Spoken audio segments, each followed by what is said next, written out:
Mukhang interesado sa gabing ito. Hindi naman. Paparating na yun. Pinag-ayos lang.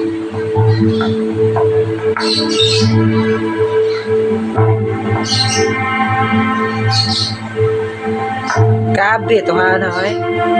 Siya na naisawa ba? Ate, Ay, kinangon.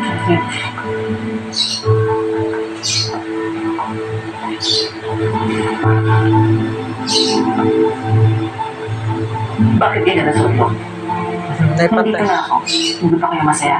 kailan ba ang kasal ng mga bata? Nakapili na ba kayo ng petsa? Sa lalong madaling panahon.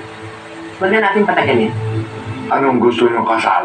Simbahan, may gabi. Oh, suling dato eh. Maybe a traditional Catholic wedding. I imagine this to be a Filipina-inspired wedding. Hindi ba yun ang gusto mo? Kung ano ang gusto niyo. Kaya naman ang masusunod sa buhay ko eh. Excuse me. Amita. Ano? I'm sorry. I'm sorry about this. Padre! Kana yun. Paano na ako pirapan sa kasal natin? Eh, kasal. Ganda-ganda pa naman yun, no? Ay, isa na all. Catherine, doon rin naman tayo pupunta. Gwapo, kung mo koloy. Ang maging mag-asawa. Kahit nagpakasal ako sa'yo, hindi ka magiging masaya. At hindi ka magiging karapat-dapat para sa akin. Catherine! Tara!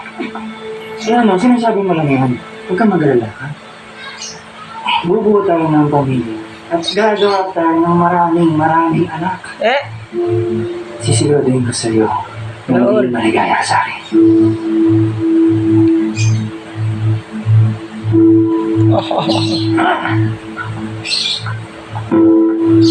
ako rin gusto anak ko.